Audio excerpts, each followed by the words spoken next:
You've probably heard of Qigong, right? It's this ancient practice that's been around for thousands of years as a cornerstone of traditional Chinese medicine.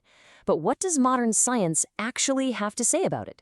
Today, we're digging into the hard evidence, so let's look past the ancient scrolls and see what the modern lab has to say. So, first things first, what even is Qigong?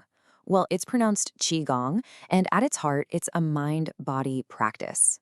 The whole idea is to optimize and balance what's called qi, which you can think of as your life energy. The goal is really simple to improve and maintain your overall health through this unique connection between mind and body. So, how does it work? It's really a combination of three key things working together in harmony. First, you've got mind regulation. That means really focusing your attention, using visualization. Then there's breath control. We're talking slow, long, deep breaths. And finally, you tie it all together with body movement. Think gentle, smooth, and super relaxing postures and movements. It's that special mix that really defines the practice. Okay, so here's our game plan. We'll look at the evidence for chronic conditions, for improving physical function, and what it does for the mind and mood. Then we're going to tackle that all-important question, is it safe? And we'll wrap it all up with the key takeaways. Let's dive in. All right, let's get right into the hard evidence. We're starting with some really tough stuff, chronic conditions. Can a practice this gentle actually make a difference for people dealing with long-term health issues? Let's see what the science says. Let's start with fibromyalgia. If you're not familiar, it's a condition that often brings widespread chronic pain, fatigue. It's just really tough to manage. So the big question is, can something like Qigong really provide some relief here? And you know what? The research points to a pretty resounding yes. Multiple reviews have found that people who practice Qigong see a significant drop in pain, they sleep better, and their overall physical and mental function improves. And here's the kicker. Some studies found these benefits actually stuck around for 4 to 6 months after people stopped the practice. That's pretty amazing. And we're not talking about some tiny little study here. One major review from 2017 looked at 201 participants, and it found a really clear link. The people who got the most benefit were the ones who practiced consistently, about 30 to 40 minutes every day. It just goes to show you consistency really is king. Okay, so that's fibromyalgia, but let's widen the lens a bit. What about major respiratory and heart conditions?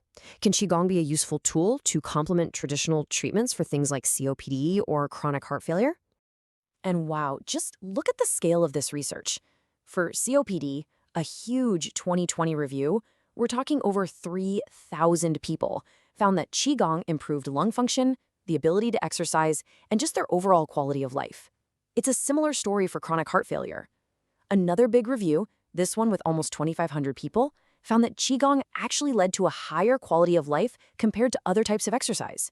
That's a pretty powerful statement. So we've seen how it can help our internal systems, right? The heart, the lungs.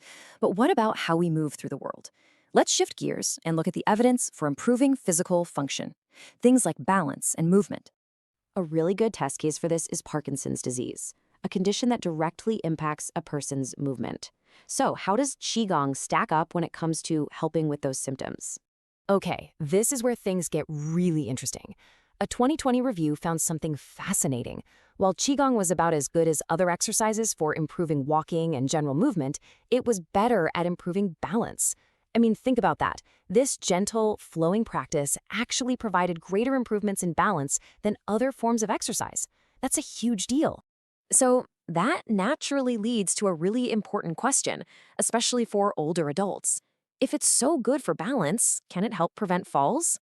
And the answer seems to be yes. A big 2019 survey that looked at a ton of different reviews came to a clear conclusion. There's plenty of evidence to support using Qigong for balance training to prevent falls. And in some cases, it worked just as well or even better than more traditional methods. Okay, so we've covered the body pretty well. But Qigong is a mind-body practice. So let's flip the coin. What's the deal with its benefits for our mind, for our mood, for our cognitive health? Let's get specific. Can this mix of gentle movement, focused breathing, and mental concentration actually make our minds sharper? Can it help with things like memory? Well, according to a 2020 review, for people with mild cognitive impairment, the answer is yes, it can. They saw improvements in both cognition and memory after just 3 months of practice. But, and you're probably sensing a theme here, it's all about the commitment. The best results came from people who practiced 3 to 7 times a week for about 45 minutes to an hour. It's not a magic pill. It's the practice that pays off. Okay, we've gone through a lot of really positive findings. But let's be real, none of this matters if it's not safe. So what's the final verdict? Is this something you can do without worrying? Well, we don't have to guess. The National Center for Complementary and Integrative Health, or NCCIH, has weighed in, and their statement is about as clear as it gets. Qigong appears to be a safe form of activity. That's not just a casual observation, that's a conclusion based on a whole lot of scientific data. So are there any side effects at all? Well, yeah. A few people, less than 10% of participants, reported some minor muscle pain or soreness. But think about it.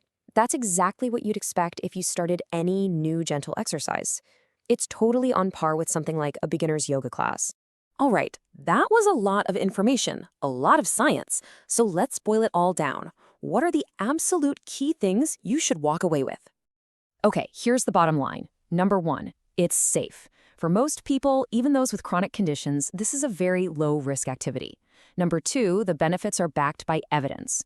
We're seeing a growing mountain of research showing real-world improvements for things like fibromyalgia, COPD, heart failure, balance, and even cognition.